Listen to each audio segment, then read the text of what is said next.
This episode is rated M for mature audiences. The views and opinions expressed on this show are those of the speaker and do not necessarily reflect those of the PFC Entertainment Network or any of the affiliates that make this show possible.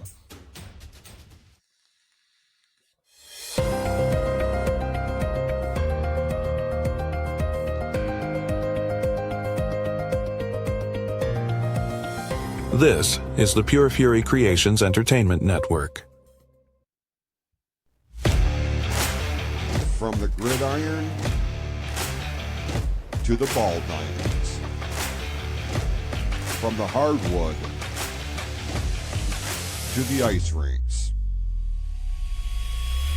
from the fairways to the octagon and everywhere in between. If it makes headlines, it's fair game on the Sports Reel podcast on the PFC Entertainment Network. And we do welcome you to the Sports Reel podcast here on the PFC Entertainment Network. Along with Tim Sheridan, I'm Jason Klaus. We certainly appreciate you tuning in here this week. After a couple of weeks of being off the air, and it's nobody's fault but mine, I'll go ahead and we will address this right at the top of the show. Life happens, Tim. We can have the best laid plans, and it does not take much at all for things to have to get reshuffled. Wrenches are thrown into the works, but be that as it may, we are back on the air here this week as we look at what was nothing short of an absolute crazy game involving the Detroit Lions and the Buffalo Bills. We're going to get to that in just a moment. And we are also going to look ahead at a pretty significant undertaking that's going to be taking place next week as we embark into next week's NFL schedule. We're kind of stripped down to the basics this week. If you're watching us on the video feed, we don't have a lot of the fancy graphics or anything like that. If you are a regular listener or watcher of this podcast, you can tell that I am not in my normal setting for recording, but it was imperative that we get back on the air. Mr. Sheridan, it's always a pleasure to see you, sir, as we look back on nothing short of a crazy game with the Lions and the Bills. We're coming into holiday week here. How's things in your neck of the woods, my friend? Crazy. But it feels good because, like I told you, I'm off of work for the week, so I finally get a rest. But it's one of those things in the business I work in. Once that snow flies, it's like it's all over. You're swamped for the rest of the season, and it's tiring. Needed some time off. Had a bunch of PTO time built up, so I'm like, you know what, taking some time off. So it feels good just to relax, even though it's not super relaxing because just like you're talking about, we're heading into that holiday week right now. So now it's trying to finish up everything that you got to get finished up and get everything ready for the holiday. So it's a good time to take some time off. Got to watch a lot of football, so that was always a plus. But it feels good to be back on the air. It's been a while. It has been. Yeah. And I mean, everything's looking very bright on your end right now. So hopefully. Ordinarily, if anybody who tunes in knows that there is a certain hue in my home studio. Everything's kind of blacked out in the background except for the spotlight. And you're right, I am not in my home studio, but it was imperative that we do get back on the air. To be perfectly honest with you, this is the first show that I have recorded in any capacity in 2 weeks. Oh, has it? I'm not going to go deep into the reasons why. There will be a time and a place to discuss that. But like I said, real life happens, and we have to adjust, on the fly in a lot of aspects. This is no exception. But we're anticipating on, we're back on the air here today, this week, and we anticipate that this is, we've kind of cleared the road, as they say. So we will be back on our regular schedule, especially coming into the new year. Um, we talked about the holidays that are coming up. Do you and the family have any special plans for next week and all the festivities that surround Christmas and ultimately New Year's? New Year's, I have no idea yet. Amy hasn't let me know anything about New Year's yet. But I go to work, I wake up, I go to work, I wake up, and she tells me what the hell I'm gonna do, and I just do it. So, but Christmas, I think we're just spending some time together, enjoying the holidays, celebrating the birth of our Lord and Savior Jesus Christ. Um, but yeah, it's just we're gonna, I think, keep it simple this year and spend time together. And then New Year's, who the hell knows? I'm sure there'll probably be beer involved, and I'll be drinking that. Other than that, I don't know. What about you? Very much the same. We at my shoot job, they have fucked around with our scheduling. Like I've been employed by this company for the better part of 15 years, and I have never seen such disarray in the scheduling. First, we had the week before Christmas off, and then the week of, and then we were going to come back. I think it was like the third day of the new year. Then they took that week away from us. And now at the 11th hour, they're like, okay, we're going to extend the holiday break, so now we get that extra week in January off. Oh, unless you're first shift. So now first shift is all pissed off, and I'm like, what are we doing right now? Yeah. How are you messing with people's personal lives like that? Like, you already play the role of puppet master for 8 hours a day. Why can you not give some people the peace of mind? So when you're saying things like, you got your week off, and having that opportunity to recharge the batteries, it is not like that on this end, and it's so asinine to me that this shit is allowed to happen. But this is what happens when you're $1 billion corporation and you think the whole fucking world revolves around you. I could spend an entire episode on that. That's not what people are here for. But I am looking forward to some downtime. I'm looking forward to spending time with my family, with my girl. Like, I'm very much looking forward to next week. I've got a few more days of work this week, and then we're off for a little bit. So we're not doing anything crazy, not doing anything out of the box, very low key. Because like you, man, like, I need to recharge my batteries. I've been burning the candle at both ends for way too long, and it's starting to catch up. And that's part of the reasons why we haven't been on the air. Is I'm trying to play catch up in a number of different aspects, but I'm gonna we be are honest with here you. now. Yeah, it hasn't Huh? bothered me one bit because I've been so fucking tired. Like, Right. usually we record Wednesday nights, and by the time I've been getting out of work on Wednesdays, I've just been like, I just want to eat dinner, relax, watch an episode or something, and go to bed because the shit's been wearing me out. And it was, you know, it, I had enough, and luckily I had some time built up, and a boss cool enough that you need some time off. Like, yeah, I haven't had any time off since June, and I need to reset. So it's cool. So I feel like I haven't minded at all. Hopefully our listeners didn't mind too much. I've been trying to get on the Facebook page occasionally and just keep updating stuff occasionally. Other than Mm-hmm. that, it's been nice just to try to catch up on some sleep at night. I appreciate the fact that you have a boss that will work with you in that aspect. That makes all the difference in the world. Yeah. All the difference in the world. Happy people, you treat your employees with respect, they're going to stay with you. And it's I don't know why more people don't adopt that philosophy. But again, this is a whole different side of Yeah. our We could save this conversation. for a different podcast. We could both Maybe bitch we'll about do our this for the companies. flagship show Yeah. or some We could shit just like bitch that. about our companies for a couple hours. Even though I have a cool All boss, right. there's a lot to bitch about too. Right. No, for sure. Well, we're going to be very heavy talking about, obviously, because of where we're at here. Yeah. Tim and I are, we're natives of the great state of Michigan.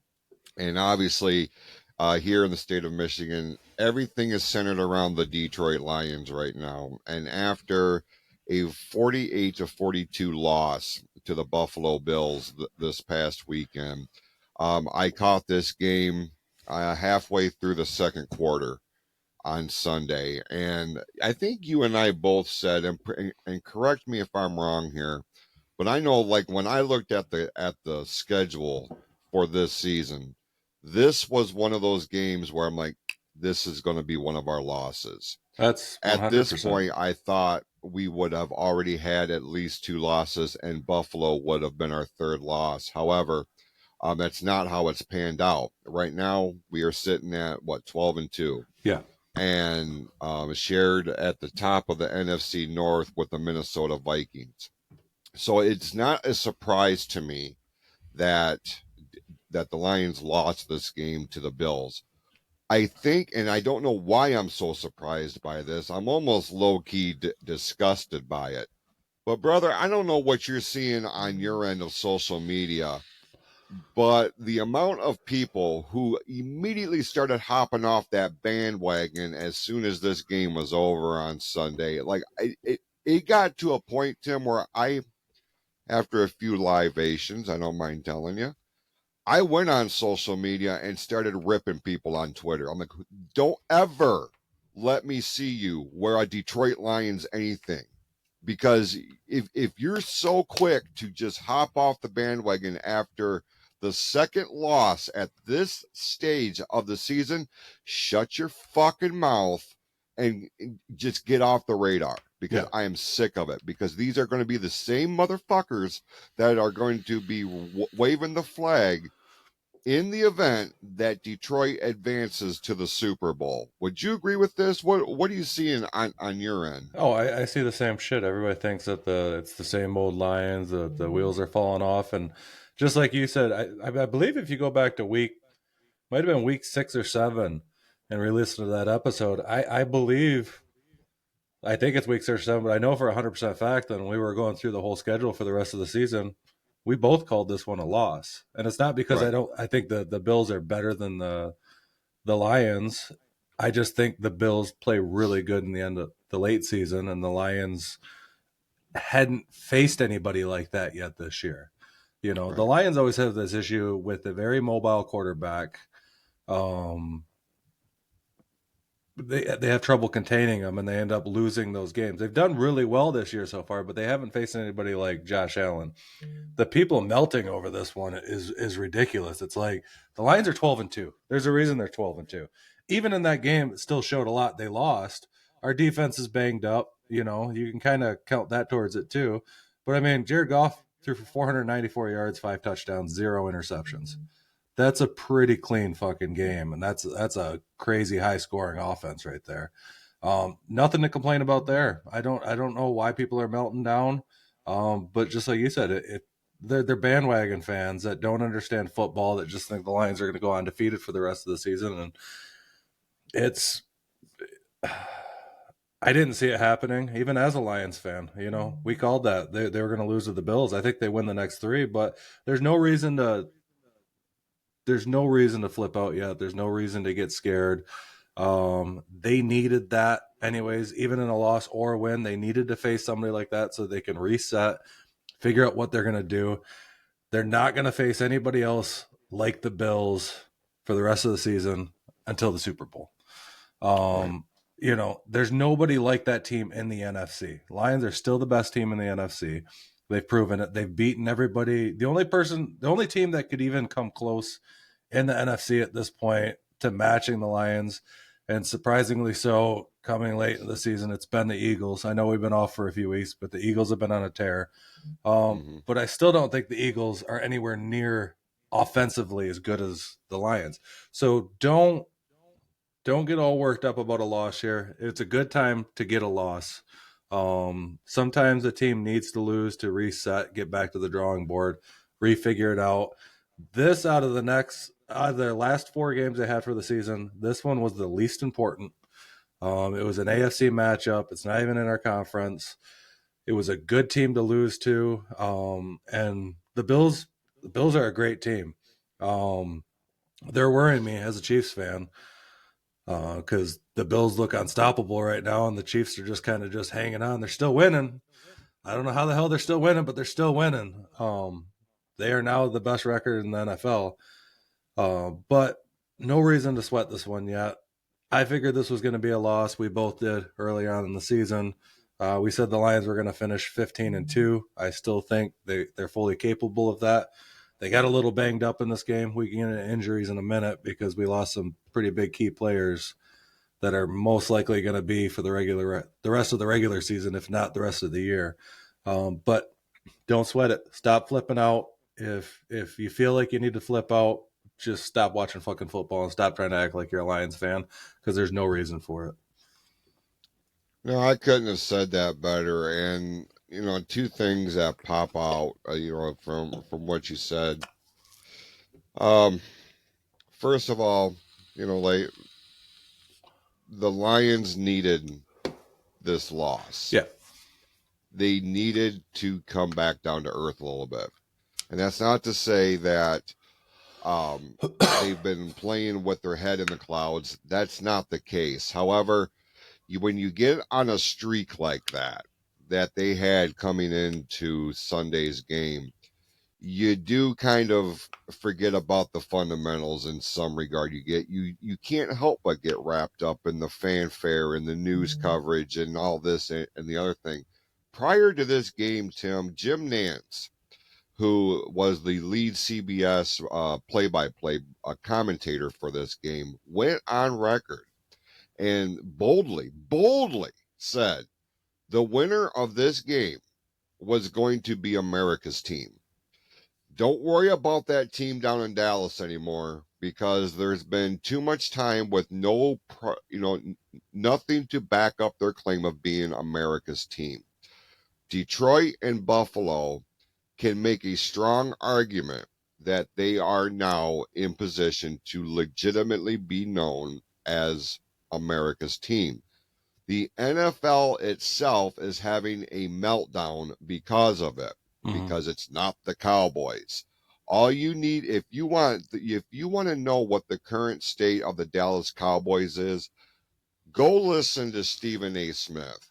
This dude, he is unrelentless, but he speaks the truth. Yeah. He backs his shit up with stats, with facts, with figures. You can hate what he's saying all you want, but the man is spitting the truth. That's number one. Number two, I said this on Sunday.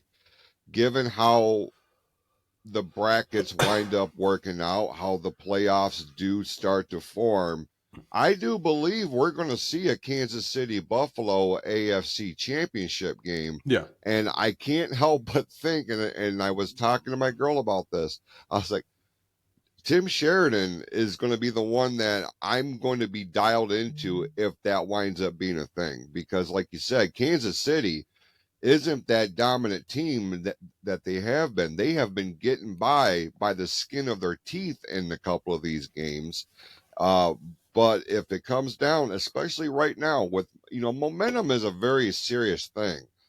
And the way Buffalo's been playing and the way the Chiefs have been playing, if it does come down to Buffalo, Kansas City for the AFC championship, I'm sorry to be the one to tell you. I don't have to tell you anything, but this is Buffalo's, game to win. And I have said I thought it was going to be a Detroit, Kansas City's Super Bowl. I said that very early on in the season, but now I'm starting to wonder if it's going to be Buffalo and Detroit. And what we saw on Sunday is a preview of what we're going to see in Vegas in February. So it's going to be very interesting to see how the remaining weeks here shape up, because you also made the point this game was the least important. It was an AFC team. Well, coming into this weekend, they're in Chicago. Yep. And they have to rebound here in Chicago. Would you agree with that? Oh, yeah, 100%. They have to rebound. And I think they will. I don't think they're going to have much of a problem doing that. I think people are sweating it. The offense is still playing at such a high tier. They're still the number one offense in the league. Defense has dropped a little bit, but if you can stack that many points on the board, there's not too many teams that can do that. And because of that, your defense only needs to carry you so far in a game. They just happened to go against the number 2 offense in the league this week, and the number 2 offense just happened to outscore them by 6 points. Both teams were evenly matched up. It was good, but I don't think we're gonna have an issue with Chicago. It's gonna be a bounce back week. The schedule leading out of here, the hardest one is going to be Minnesota coming up, but I still think they have Minnesota's number 2. Darnold's too inconsistent, especially getting later into the season. And I know this, all too well because I have Darnold on my fantasy football team, and he's been pissing me off. He's so up and down. But yeah, but I want to go back, and you were talking about a minute ago. This may be the Bills' year to push Mahomes out of it this year, but I don't know, man. You go back, this isn't going to be the first year that Buffalo's been super hot going into the playoffs against a mediocre Chiefs team, and it probably won't be the first year that Josh Allen finds a way to beat Mahomes in the playoffs because he's never done it yet. He always finds a way to lose. It's not even him. I love Josh Allen. I've said this before. I think he's a cool guy. I don't like the Bills because I'm a Chiefs fan, but Josh Allen is a hell of a quarterback. But he's got to be able to beat Mahomes in the playoffs. Hasn't been able to do it. You leave any time on that clock for him. You go back to the 12-second game where the Bills thought that they had him in the divisional round there a few years ago, and somehow or another, Mahomes 12 seconds on the clock still got it down far enough to go tie up the game and then come back and win it. So it's still, Kansas City isn't what they used to be. The Bills are playing exactly right now how they play every year towards the end of the season. They're hot. They got momentum. They're riding it out. Chiefs are just cruising right now, just squeezing out wins. But whether you win by 1 or you win by 30, it doesn't fucking matter as long as you're winning. And that goes to coaching too. I mean, Andy Reid's a hell of a coach. So, but back to the Lions here. Definitely a bounce back week. I don't see this game being an issue. It's a divisional matchup. It's going to be closer than what we would hope it's going to be, most likely. But I don't see Chicago even comparing anywhere near what the Lions are going to bring to them, especially after a loss this week. They're going to come out hot and ready to prove a point that they're still around. The interesting fact in preparation for this game, and I read this last night while I was at work, because they are playing it in Chicago on Sunday. Chicago at the end of December, not what we would call favorable elements. And Dan Campbell, head coach of the Detroit Lions, has told the team, prepare for a lot of outdoor practices this week. And here in the state of Michigan, like the first couple of days this week, they've been relatively mild weather-wise, approaching 50s. As we record this on Tuesday afternoon, the temperature is dropping from here on out, and we got snow coming, there's wind, there's advisories, there's this, that, and the other thing. The Lions are going to be playing in this shit in preparation. I did not get to check out the weather report for what is anticipated in Chicago.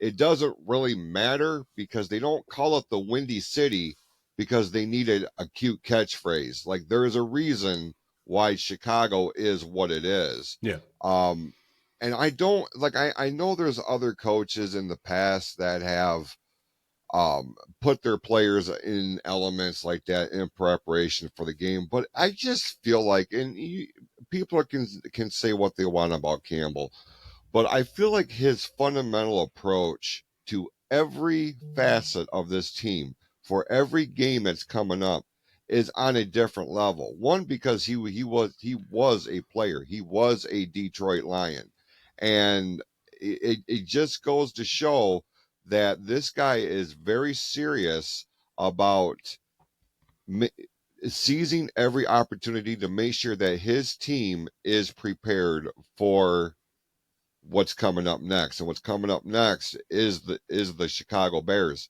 never to be dismissed, because this is one of those teams that can come in at the 11th hour and just throw a wrench in the works, right? Yeah. You don't want to look lightly on them, even though they're not a very good team this year. The defense is still really good. Their offense is lacking, but it's still never look lightly on the divisional matchups. These teams spend so much time in the off season and in the once practices start up for the season, getting prepared for these divisional matchups. They know these teams really well. They spend the majority of the time getting prepared for these matchups because that's almost half the season. That's 6 games alone in the division. So they know the Lions well. They know what they need to do to try to beat them. Whether they can do it, I don't think they can. The Lions can come at you from too many different directions. They can switch their game plan up. They can do crazy shit. But don't sleep on them. The weather's going to probably, they say the weather's going to be a factor, but it's not the first time Jared Goff has played in, the elements, and he's proven that he can do it, even though they say that he can't. I'm not super worried about it. I think this one's definitely a win. No issues with their Dan Campbell. He gets them prepared as well as he can for every game, and that's his job as a coach, is to make sure his guys are prepared for whatever game they're going into next. And he works them hard, and they have so much heart that I don't think this is going to be an issue and nothing to worry about. Nobody needs to sweat this one. I just actually pulled up the weather report for Chicago on Sunday at game time. It's looking like they're going to be around the 30-degree mark at the time of kickoff. Mostly sunny skies at that part, but the that wind coming that blows into the city. You've been to Chicago, right? Yeah. Yeah. It don't matter what time of year it is, man. Like there is always a wind that is blowing through the city. Yeah. And 30-degree wind at 5 to 10 miles an hour isn't necessarily pleasant, you know. So it's going to be interesting. But to your point, this is a team the Lions know. Vice versa, the Lions are a team that the Bears know. Now the Bears are, you have said it from virtually the beginning of the season, they are a dumpster fire in terms of front office, in terms of coaching. We've seen, especially in the weeks that we have been off, we have missed so many headlines in the weeks that we have been off.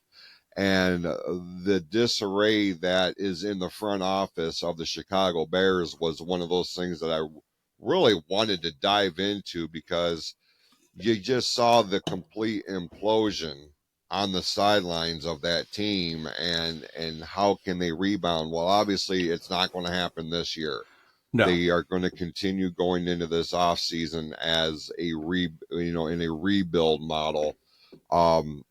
If you want to make some real strides, you got to start at the front office. Yeah, Because it GM's got to go. Yeah, I don't. You fire your coach all day long. GM's got to go. GM's. Yeah. It all starts there. Dan Campbell with Detroit wouldn't be what Dan Campbell is without Brad Holmes. Brad Holmes wouldn't be the GM he is without Dan Campbell. It has to be a team unit. They have to be able to work together. And obviously, if I was the owner of the Chicago Bears after this season, I'd be hiring a new GM, letting him pick his coach, and going from there. Who that coach is going to be, who knows? But that's where they need to start. The whole thing just needs a complete overhaul. And if that doesn't work, I don't know what to do with Chicago. Like, for a team that has such a rich history, they're lost right now, and they need to find something. They don't have an identity. No. They don't have that main marquee superstar to build the team on. They don't even have the right, like you're saying, they don't have the people to steer the ship.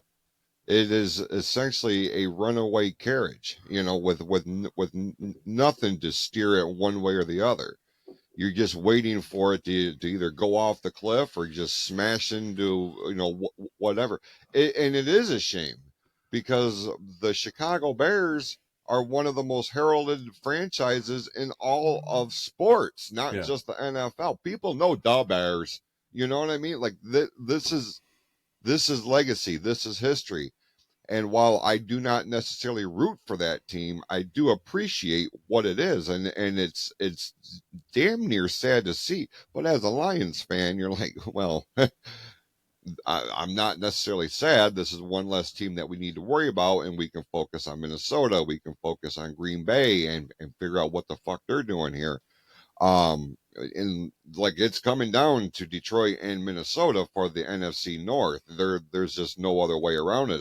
That I can see, unless the Packers come in from underneath and just shock the world, which is possible. Well, they can't now because there's only 3 games left, and Detroit's beat them twice, so they couldn't beat out Detroit in the standings. That's true. You know what I mean? And Minnesota, we've already beat them once, so even if we finish with the same schedule, Detroit still wins that thing. It might come down to the very last game of the season, to where they're playing, they're both tied record, and whoever wins that game is going to win the North. Either way, Lions still secured that playoff spot. We're in the playoffs regardless. Right. But yeah, Green Bay can still make it into the playoffs as a wild card, but they can't win the division now. One of the things that come out of this weekend is the continued rash of injuries. Yeah. That have really reared their ugly head for Detroit. Obviously, when you're talking about injuries of the 2024 season, Hutchinson going down when he did was the big main headline as far as that is the one guy that we could not afford to lose. Yeah. But even in a handful of weeks since Hutch went down, the Lions have brought in other players. They've signed other players to try to find that winning formula. You're not going to replace him, no, but to try to make best with what you have to work with, and they've done a decent job. Yeah, I just saw here yesterday. What was it? Montgomery tore his MCL. Yeah, Montgomery tore his MCL. He's going to be out for most likely the rest of the regular season. If it needs surgery, it could put him out for the year, depending how bad the tear was. Could he be back towards later into the playoffs? Possibly, most likely, not likely. Right. And it's a big loss, but still at the same time, it's not the end of the world. So people need to stop treating like it's the end of the world. We still have Jahmyr Gibbs. Most teams have one star running back like a Gibbs or a Montgomery. We had 2. If we have one go down, we still have a star running back. Stop sweating it. That one hurts the offense, but is it the end of the world? No, not at all. We showed it last week. I think he only got 40 rushing yards last week or something, and we still put up 42 on the board. We're good. Right. Stop sweating it. The bigger losses, Ali McNeil, he tore his ACL. He's done for the year. That's a huge loss on defense because he is our main run stop lineman. That guy stops runs left and right. So that one hurts. We need to find a way to fill that spot because that's been one of our strong points on defense is nobody could run against us. We're going to have to worry about that in the playoffs because we got the Eagles. They got Saquon Barkley. Can't let him run all over us. He's having an incredible season. He's probably going to, break the all-time rushing record for a season. We got to be able to stop that. Ali McNeil hurts. Carlton Davis, broken jaw. How the fuck does that happen? I have no idea. You're wearing a helmet. I don't know. He's out at least 6 weeks. Kind of puts him at the timeline being back in late playoff area, our time. Mm-hmm. Those are just the 3 big losses from this week. Big losses, end of the world. No. We'll find ways. We still got a lot of people who are going to be coming back off the injury report on the defense to kind of help out in that secondary and stuff like that fairly soon here. So we're going to be okay. But injuries, I think that puts them up to almost 17 or 18 starters at the beginning of the season that are now on IR off the defense. Yeah. It's Which crazy. is insane. Yeah. And when you think, when you look at a number like that, it's like, how many times have we as fans of this team, just like 4 or 5 key injuries has just derailed the entire season? Yeah. We talked when Aiden Hutchinson went down. I think one of us asked the other the question: is this going to motivate this team, or is this going to implode this team? And we said, look, this is going to be the one thing that really rallies this team. We've got to get our shit together. Okay, Hutch is out, and it's terrible, but we have to keep going. And now, as a sidebar, the encouraging thing is this motherfucker is walking without assistance at this point. Oh, he's walking good. And Did you see the video from this week? Yeah. He does barely He even have should a limp not. now. No, he's working hard. He wants to come back. He said he's going to be back for the Super Bowl. He wants to play. Whether they let him play or not, he'd have to prove a lot. But yeah, he's dead set on returning. Like that guy's an animal. He is the one guy that this team really take nothing away from Jared Goff. Take nothing away from what he's done. But would you say that Aiden Hutchinson is the heart and soul of this team at this stage? Oh, I think so. I mean, you really look at Aiden Hutchinson. He's a Michigan boy, born and raised, played at Michigan, played for the Lions. I mean, he's your hometown guy. He spent his entire life here. That's your hometown guy. People can rally around him. He's grew up a Lions fan. He's probably the best defensive player in the NFL. I know that other people argue, other people out there, but for as young as he is, as well as he does, but yeah, I mean, I think he's the young guy on the team that everybody can rally behind, and I think you're right. Like Jared Goff, everybody loves Jared Goff. Jared Goff chants everywhere. You know what I mean? But I think Aiden Hutchinson is that. Okay, so let me ask you this on the flip side, and this is another point of conversation I've been meaning to have with you. Jameson Williams. I'm gonna tell you, I'm a little worried about this kid. I'm worried about his demeanor. I'm worried about his approach. I'm worried about how all of these off the field antics, and in some cases on the field antics, is really going to wind up shooting Detroit in the foot inadvertently. Without, like, I understand you want to make a name for yourself. I understand you get wrapped up in the moment. I understand, when you are in a rivalry game, that's going to bring a different mindset to it. But when you're doing stupid shit such as unprofessional conduct during the course of a game, you're going to score a touchdown and you're grabbing a hold of your junk, what the fuck are we doing right now? At some point, I feel like somebody, i.e. Campbell, needs to grab this kid by the back of his neck, throw him in the office, and give him the life lesson that apparently has eluded him to this point. He's one guy that I'm concerned about. I know people be like, well, if you're going to talk about Dan Campbell, you got to talk about like the boneheaded calls he did, like the onside kick, and we'll get to that here in a little bit.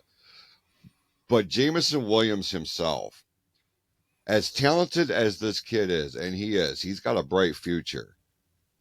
Do you feel, or do you worry that he's going to be one of these guys that gets so wrapped up in the hoopla, the stardom that comes with his position, that it's going to wind up burying himself, if not the team as well? Is this a concern for you? No, it's not a concern for me. I think he's very immature, and I think as he ages, he's gonna get some of that maturity. What he really needs is that's the one thing that, I mean, we have Amon-Ra St. Brown. He's been around for 4 years now, but we don't have any like real vets on the team to really take him under his wing. You know what I mean? To kind of teach him to settle down and stuff like that. He's being a kid. He's doing dumb shit and he's being a kid. He's making bad decisions. If we were a little bit if we were in a better position right now to be able to sit down and be like, you know what, we're going to take you out of this game because you're doing stupid shit, just bench them for a few weeks, we could. But our receivers, our depth isn't there at receiver to be able to just sit them. But I don't think it's going to a concern. I mean, he needs to start thinking right now. He's only got a couple of years before he has to re-sign a contract with Detroit, and he keeps acting stupid. He's not going to get that contract. He'll get it somewhere, but it's not going to be with Detroit. So he needs to grow up. Is it a concern? No, he's just being a kid doing dumb shit. But the maturity level has to come way up real fast. Way up. And I feel like he's along the lines of what you're saying. He could be a casualty of this new approach of the Detroit Lions moving forward, because the Lions are not looking at any of the success or the record that they have right now. They're not looking at this as a one and done or two and done thing. Like, they don't want to be just in the hunt. They want to be among the elite in the for many NFL. years. And how many weeks now have they been the team in the National Football League? And we've said it on the air. We can't believe at this stage, this is where this team is at. But reality says this is where this team is at. And they do not have any plans on just letting this be a fleeting thing. They want to be the NFC team moving forward here. Take nothing away from Philadelphia. Take nothing away from Washington. Take nothing away from any of these other teams that are going to make a run, make a bid for the playoffs, especially this season. It's looking like, and it could come down to a Detroit Philadelphia NFC championship if that's how the brackets break down. But the Lions aren't going to be fucking around. And I'm hoping, and you said it perfectly, they're able to bring that maturity level up to Detroit Lions standards, because right now it ain't there. No. And it's going to be a shame if he winds up having to sign with another team. Meanwhile, at some point the Lions are going to be very much factored in for a long time in terms of probably one of the big four of this conference. It would be a shame because of the talent that Williams had. So I wanted your take on this real quick. So there was something else too, and I totally lost my train of thought. Doesn't even matter at this point. We do want to switch over a little bit, just and I know you're a huge fan of Kansas City. And Kansas City is going to be in a very unique spotlight this week. And before the last episode that we did, Tim and I did at the very end of the show, kind of did a preview of this Mike Tyson, Jake Paul fight that happened on Netflix. And that's how long ago it was. Oh shit, I didn't realize how long ago. Fuck. Yeah. I had to go because when I went to write down the episode number, I had to keep scrolling. I'm like, where the fuck's this? But since then, the Tyson fight happens, and the majority of the people that I talked to weren't talking about who walked away from that fight. It was the streaming issues with Netflix. Oh, it was such a joke. It was a joke. And I went back on the air. I don't know what show we were on that I was on, but I had said Netflix is in big trouble here. Yeah. They demonstrated they are not ready for major live streaming events like this. The Tyson fight was a clear example of that, but they had also released their plans to stream 2 NFL games on Christmas Day, one of which involves the Kansas City Chiefs. Yep. And I said on the air, went on record, and I'm like, if Netflix does not get their shit together and they don't figure this live stream thing out, they start fucking around with NFL fans, they start fucking around with Kansas City Chiefs fans, they're not going to rebound. And this is a very risky move because I look at shit from a way different perspective with this kind of thing. As a promoter, as somebody that has their hand in presentation and production and things of this nature. I said, if you start messing with NFL fans, you're not going to rebound. And this is weeks, just a couple of weeks away from, and I'm not trying to compare NFL with WWE, but WWE signed over Monday Night Raw to Netflix every single week. This Tyson fight demonstrated that they weren't ready. Yeah. Now they have since come out and said, well, "Look, we've been working around the clock. We do not anticipate any more issues. We will be ready for the NFL on Christmas Day." So with that being said, Kansas City and the Pittsburgh Steelers are going to be the marquee game of these two games that Netflix has the exclusive streaming rights to. What is your take on this? Are you concerned about Netflix being able to fix the bugs? And then eventually, how do you see this game going with the Steelers? Big time matchup of week 17. Well, first off, I got to look at numbers. I mean, I look at it this way, like, this is a big thing, especially with the WWE thing coming up with Raw. I think it has more to do with numbers. The more people that watch, the more people that are on there trying to stream, slows the stream down, crashes the stream, everything else. I just don't know if they have the bandwidth to stream to that many people. And I know the Tyson Jake Paul fight, I think they had said almost 100 million people trying to watch it at one time. NFL probably not going to pull those type of numbers, but you can probably guess probably around 30 million people trying to watch. So it'll be a good test to see if they could run it. Now, when it comes to WWE, and every given week, if we get 4 to 5 million people watching it a week, I think they'll be able to handle that number a little bit better. But they need to get some of these smaller. I shouldn't say smaller. 4 to 5 million people a week is huge numbers. Right. But compared to like the NFL, if they fuck up on this NFL thing, they're lost. They'll never get the NFL again. You do not fuck with the NFL.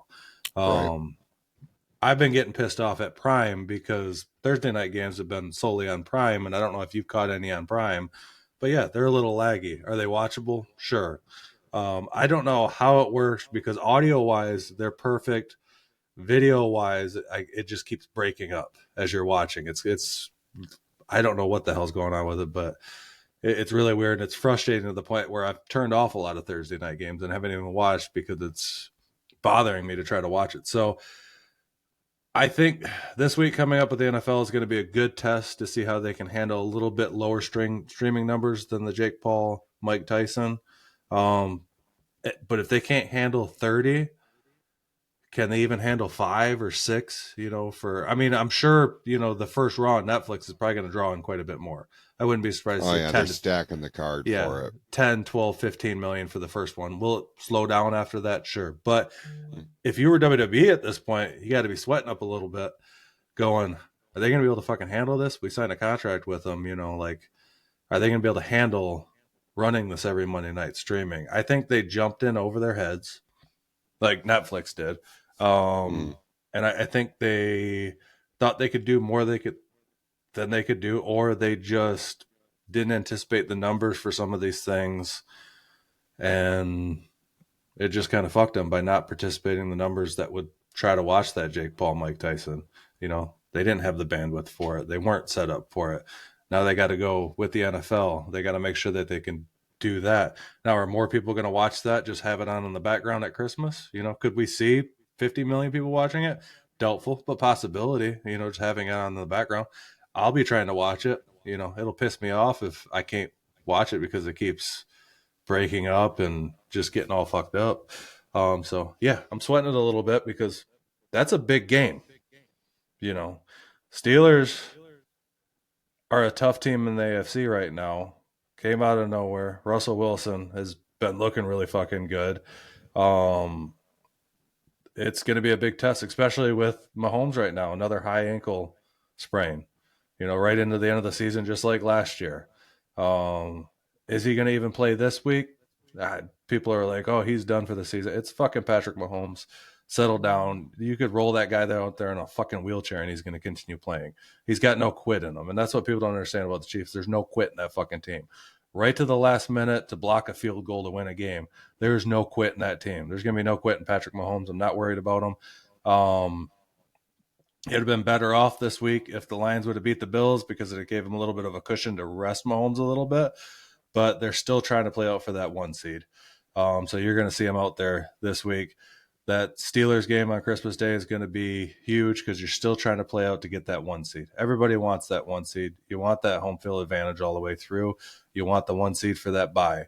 It's going to be a big game.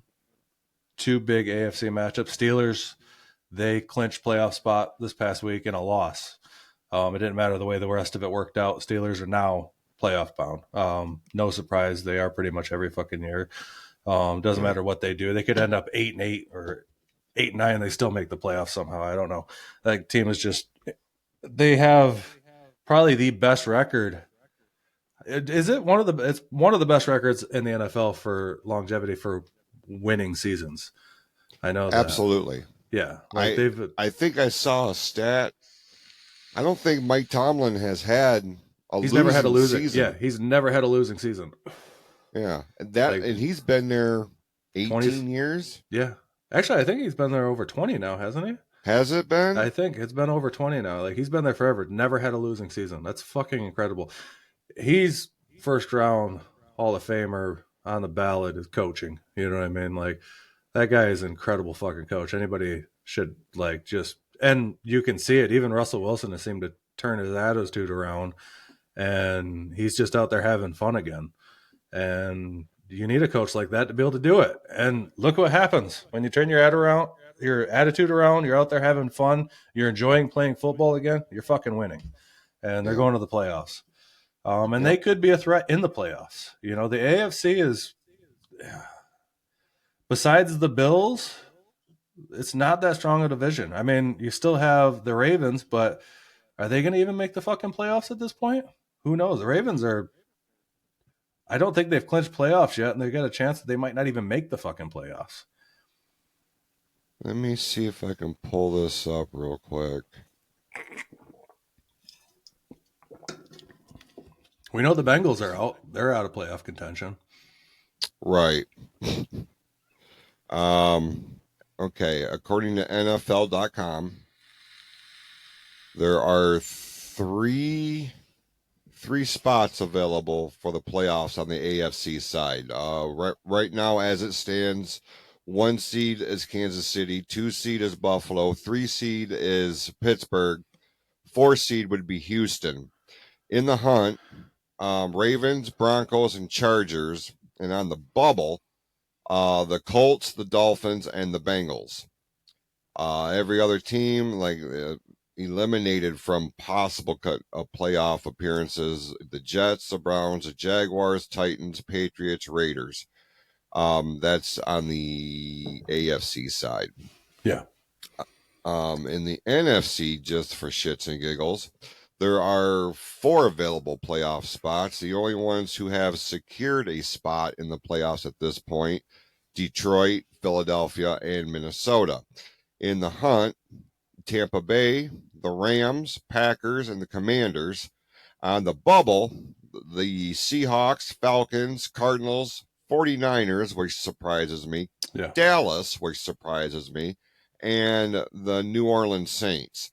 So for those aforementioned teams, there's still a glimmer of hope, but at the same time, and I misspoke. I said that the Super Bowl was in Vegas this year, this coming year, and I was wrong. It's in New Orleans, actually. So that's my bad. But you look at the team, or at some of the games that are on the docket for this week. We'll run down them here real quick. There are some marquee matchups here.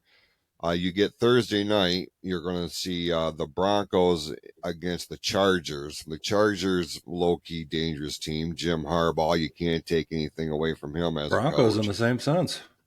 Right. No, very, very true. Saturday, they have 2 games on the docket for Saturday. Houston and Kansas City. Yep. And then Pittsburgh and Baltimore. Now, Pittsburgh and Baltimore is one of them rivalry games here. Yep. So there's going to be a lot of added bad blood to this thing.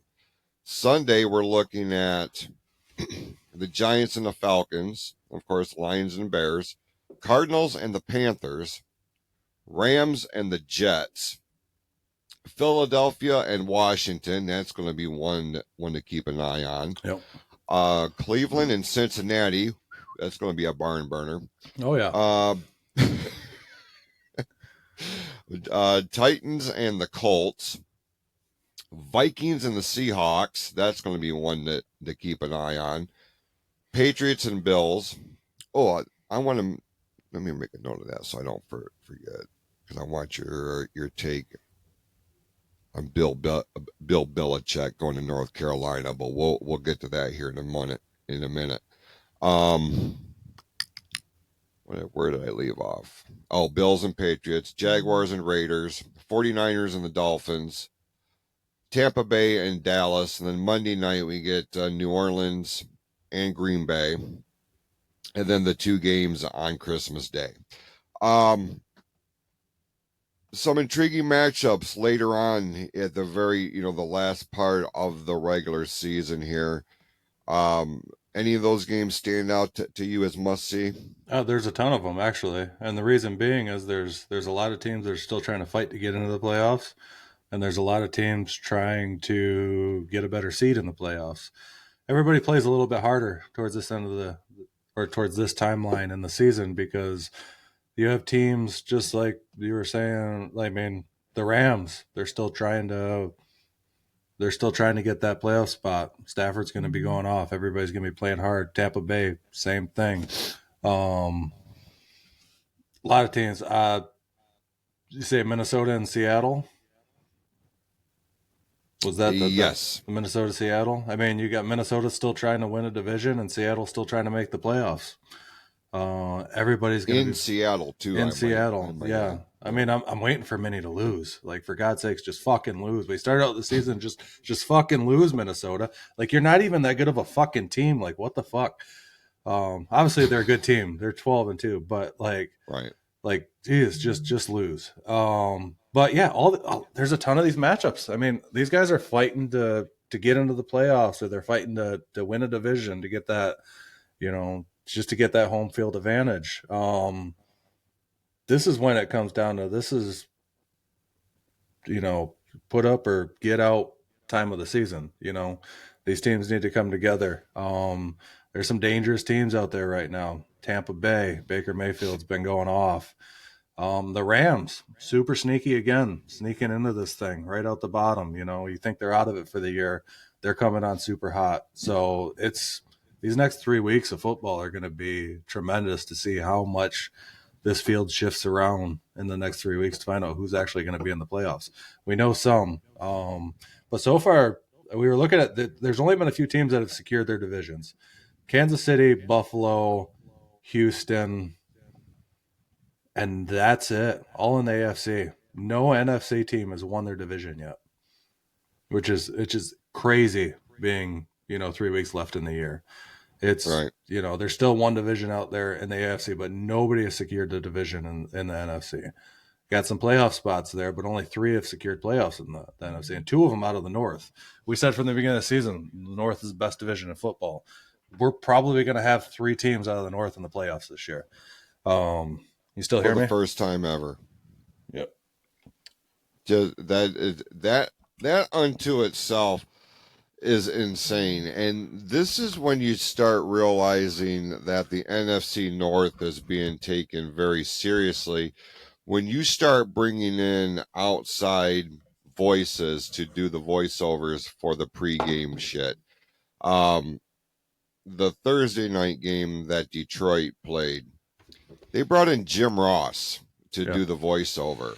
And I don't know if you caught that, but to hear now for you and I, it's going to be different because Jim Ross, at least for me, is one of those voices I grew up with. And Yeah, yes, me I too. know Yeah. he is a wrestling announcer, but the man is a national treasure, especially when you start talking about the University of Oklahoma.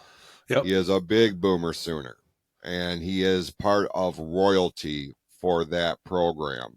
So to bring him in and to have him do the voiceover for an NFC North showdown was fucking incredible. Mm-hmm. And like it got me in all of the feels. I'm like, my God, this is the voice of a generation from a completely different world that is doing the voiceover for my team. Yep. You know what I mean? Like it was incredible. But this is where the NFC North is right now, and we have said it for weeks and weeks and weeks. This is the strongest division in the National Football League, and for them to be in a position to send 3 of their teams into the playoffs, this is something we've never seen, and I don't know if we will see again. Yeah, it's not very It's common. possible, Yeah. but not likely. No. Like it's it's something it's very cool. It sucks as a Lions fan because you just want them to run away with this division, but the damn division is so tough. But it just shows how good the Lions are this year to be on top of that division still. I know they're tied with Minnesota right now, but they hold that tiebreaker because they beat Minnesota already this year. But to be on top of the toughest division in football, I mean that's a cool place to be. It means that there's a pretty solid chance that you're going to have somebody from the NFC North in the Super Bowl this year with that many odds going into the playoffs. Even though I'd only be excited if it was the Lions, but it's still a cool thing that your division is this tough and something to be proud of, I guess. This is something that's more accustomed to like the NFC East, Yeah, where it was Dallas, Washington, the Giants. Very, but like we for the longest time, the North just occupied wild card yeah, more often than not. You know what I mean? Other than whoever won the division, but very rarely. It's never happened before, so it's going to be very cool to see that aspect of it, and because of the historical ramifications. That's why I'm paying attention to what Minnesota's doing. That's why I'm paying attention to what Green Bay's doing. Green Bay is going into New Orleans on Monday night to play the Saints. The Saints the Saints are one of these teams that are very frustrating for me to watch. I want to root for them. yeah, That was my brother's team. You know what I mean? So that's why I'm dialed into what's happening in New Orleans. They could play the role of spoiler here. yeah. They could really do some damage, in the grand scheme of things with the victory over Green Bay for us. So it's going to be interesting. This is going to be, it's nut crunching time. Yeah. Is what it boils down to. These remaining weeks we're in single digits in terms of games left on the regular season. So it's going to be very cool to see. This is what it's all about, man. This is what we've been talking about since week 1, and now we're coming down to the wire. Detroit still very much in the mix of things. There hasn't been an implosion. There hasn't been any of this stuff. It's been our division to win. Yep. Minnesota will argue that. Well, we're going to find that out here in a couple weeks. Yeah, and that's it. Unless Minnesota loses this weekend and then loses next weekend, and we just win one, and then we win the division, then none of it matters. Then you're still playing. I mean, you're still playing for number 1 seed. There's still so much to play for. Even if you win your division, you still want that 1 seed. Right. And I'm really, as cool as it would be to see 3 teams in the North in the playoffs, it's a good possibility. I don't want to face Green Bay again in the playoffs. You have that thought that you might have to go against a team that you've already beat twice this year, but what are the chances of beating them 3 times in a year? especially out of your division when you play each other so tough. Chances go down. So I'd like to see Green Bay get knocked out of it. But yeah, you're going to see a lot of spoiling going on over the next couple weeks here, slowing people down, knocking people out of the playoffs. The Lions have played a part in that just 2 seasons ago when they knocked Green Bay out of it, which was really cool to go out there and play that when you have nothing to play for other than just to spoil Green Bay's chances. Yeah. But we'll see how it all goes. But yeah, there's going to be a lot of fun football over the next 3 weeks. A lot of cool shit's going to be happening. Along those lines, 2 more things I would like to bring up this week before we wind this episode down. How much fun do you think it's going to be a North Carolina Tar Heels fan if you're a fan of their football program, with the announcement that Bill Belichick is going to be their head coach? This was a move I did not see coming. I thought it was just a matter of time before he ultimately landed in Dallas. My dad and I had a conversation about this. I really felt like he was going to find a way to replace Mike McCarthy as the head coach for the Cowboys. When the news broke, and I saw it on Facebook first, then I went over to Twitter, and I'm like, this has got to be a joke. This cannot be real. And then I realized it was real. Bill Belichick leaving the NFL and now, lending his services, his expertise to a team like North Carolina. What does this do for college football, and specifically for North Carolina? North Carolina's going to have a lot of eyes on them. I wasn't as surprised to see it. It makes sense to me, and I've been saying this earlier in the season, or it's earlier in our season, since we got on this, that, Dallas would have been a great place for him to go, but Jerry Jones would have to give up too much control. Bill Belichick requires full control of the team. Not too many NFL teams want that. Not too many NFL teams are going to do that, because not only does he want GM, he wants head coach, he wants full control of the team. You have to have an owner that's willing to give up full control of the team to be able to do it. And college makes sense. He's getting everything that he wants. He has full control of that team now. It's a big paycheck. I think I think I read somewhere that it's, biggest contract in college history for a coach. So it wasn't surprising to see that it ended up being a college team that would step out and just give him full control. But there's going to be a lot of eyes on North Carolina to see how they do with Bill Belichick as their coach. Now, NFL and college, they're both football, but they're 2 completely different games. So let's see how his style of football, the way that he coaches, translates to that college level. This man is going to be making $10 million a year in base and supplemental pay, with the first 3 years of the 5-year deal guaranteed, according to term sheet released by UNC. That is insane. Yep. You're paying a college coach $10 million, but at the same time, well, you're not paying who can sit here and argue he hasn't earned that? Yeah, you're not paying just a college coach. You're paying the greatest coach in history. Yeah, $10 million a year. If anything, he's underpaid. Like, he's worth every fucking penny. Are you surprised though that he didn't land? And I get what you're saying. He's getting everything he wants. He is the puppet master at this point for North Carolina. But when you look at college football, the Tar Heels are not what we would call a powerhouse. They're more identified with basketball. They've been a basketball powerhouse for decades. Yeah. Still to this day, they are not to be fucked with. But are you surprised that he landed in North Carolina and not a more marquee team like an Alabama, like a TCU, like an Auburn, something like this? Is North Carolina the right fit for him? I think it was just the team that was willing to probably pay the most and give him the most control.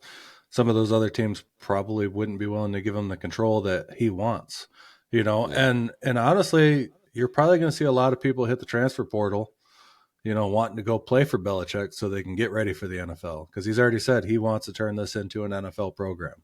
He wants to get these kids ready for the NFL. He wants to treat it like it's an NFL team. So you're probably going to see them, get a lot of players that transfer in there, and you're going to, when they're recruiting, do you want to go play for Alabama or do you want to go play for Bill Belichick? It's not even playing Right. for North Carolina this time. Do you want to play for Bill Belichick? So it doesn't matter where he goes. That name alone is going to draw the players they need to get in there. But now with NIL deals, it also comes down to who's willing to pay the most, because these damn kids are getting paid an insane amount of money to play football in college now.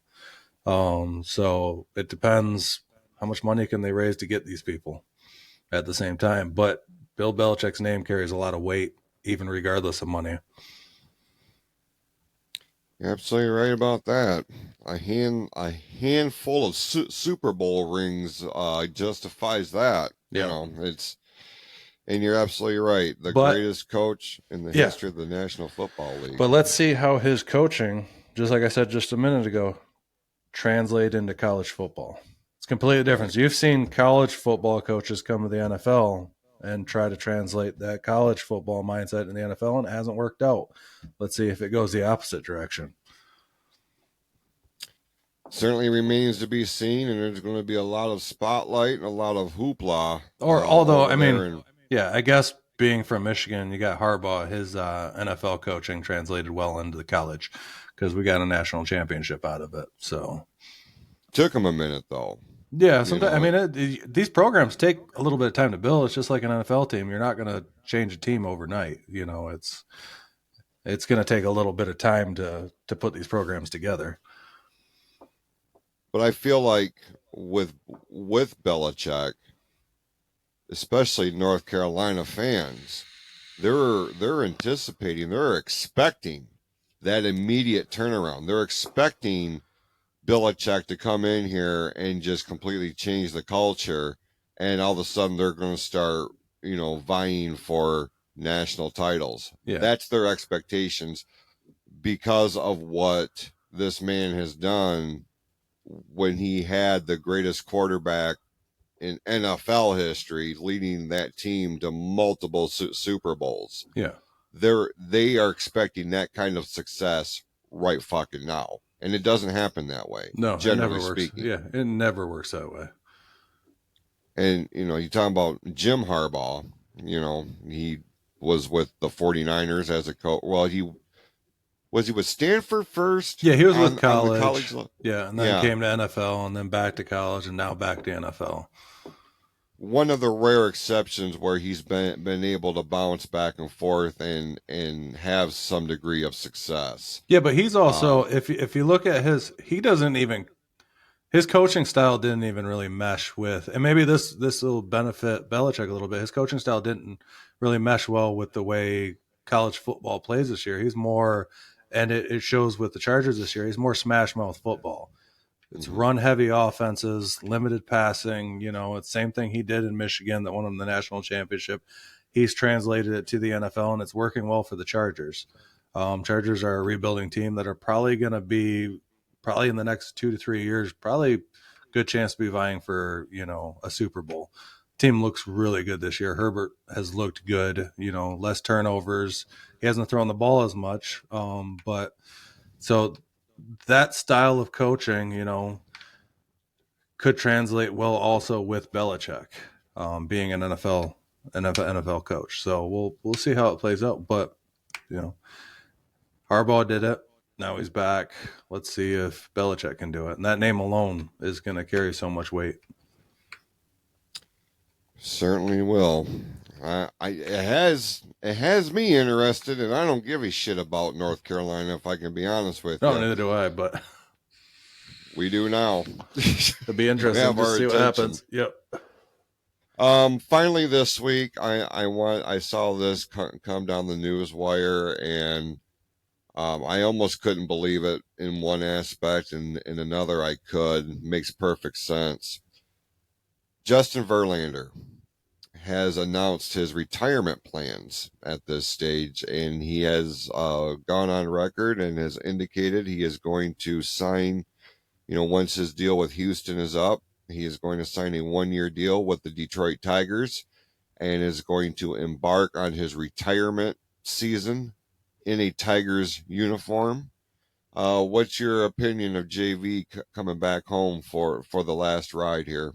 I think it's an awesome thing. That's the first I've actually heard of it, and actually just hearing that just gave me a little bit of goosebumps.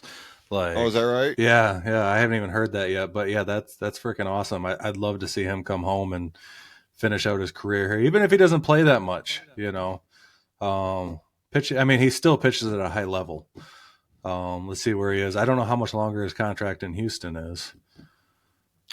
I feel like he's coming into his last year with Houston. Okay, so we could be feel like is getting him back, but happening. that's not a lot of players do that. A lot of them will come back, sign 1-day contracts to retire, to come back and have that, final year, kind of like Cabrera did it, stayed on that and did his final year run. He didn't play a lot, but he played enough and he brought enough fans to the stadium to watch him. And it's going to be a good thing for the team too, to draw people into the stadium to be able to watch Verlander one more time. So like that's fucking awesome. I really respect the fact that he's doing that and just finishing out his career where he started it.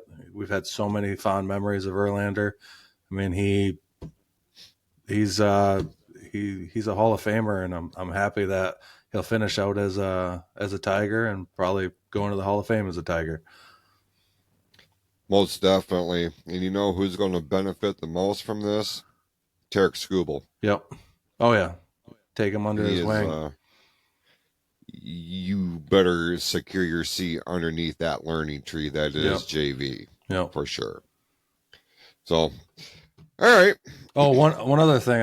I got some breaking news that came across my radar earlier. I brought this up to Amy. I wanted to read damn it. Come on. Where is it? All right, I got breaking news from ESPN that came across this morning. It says Conor McGregor says he intends to delay his return to MMA and has agreed to face Logan Paul in a boxing exhibition.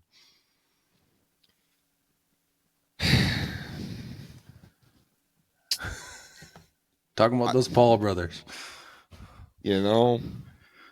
I saw Logan Paul in the corner of his brother for this Tyson fight.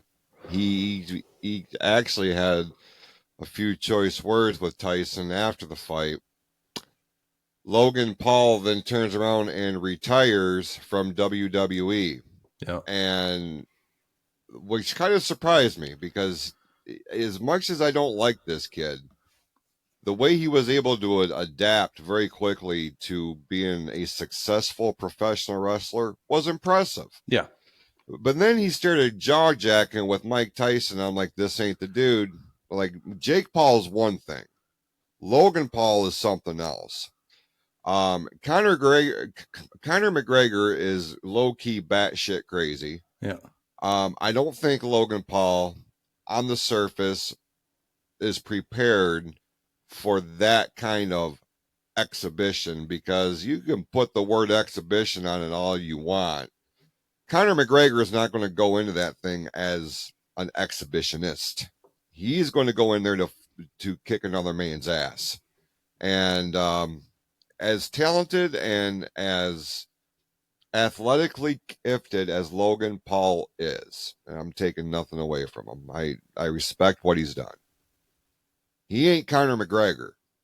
And it's gonna, I don't know, man. All right, so this is what I want you to do before we record next week. Okay. I want you to go on YouTube and I want you to watch the entire Logan Paul Floyd Mayweather fight. Okay. Because this isn't Logan Paul's first foray into boxing. In fact, I think he was in it before Jake Paul started boxing. I want you to watch that fight, and then we'll have this conversation again next week about how you feel about Logan Paul. Now, Logan Paul hasn't been in a boxing ring in quite a few years, but it sounds like they have quite quite a bit of time to get prepared for this because they're talking next year sometime over the summer. So after you watch that fight and you're talking about him going against Floyd Mayweather, arguably, I mean, we've had this conversation all the time about the GOATs. Mm-hmm. Arguably has a good chance to be right up there as one of the GOATs of boxing. And then we'll talk about this again next week. Yeah, Floyd Mayweather is a generational fighter. Yeah. He is the fighter of a generation. And Logan has fought him. And I'll just warn you, it's a long fight because Logan does go the distance with him. What was it, 12 rounds? I think they did 10. Okay. All right. I'll check it out this week. Yeah. When we come back on, I have a note of it right here in my book. This is my Sports Reel podcast book. So I'll make sure I will take notes, and we will reconvene next week and bring this back around. As we wind this week down, is there any last things you want to put out there before we put a bow on this? I don't believe so. Just as we lead into this week in the NFL, go Lions. We need a big comeback wing this week. And go Chiefs. Just keep fucking winning like you always do.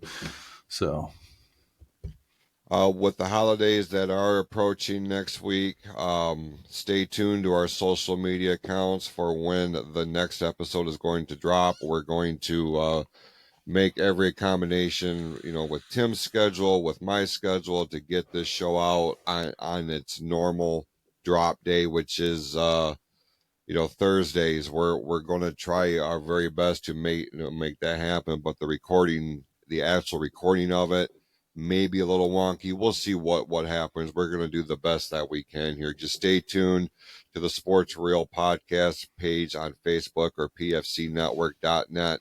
And be sure to check out that online store, pfcstore.printify.me, for all the latest merchandise of this show and all the other great shows on our network. With that being said, go out this week, be awesome to yourselves and to each other, and we will see you next week on the Sports Reel podcast on the PFC Entertainment Network.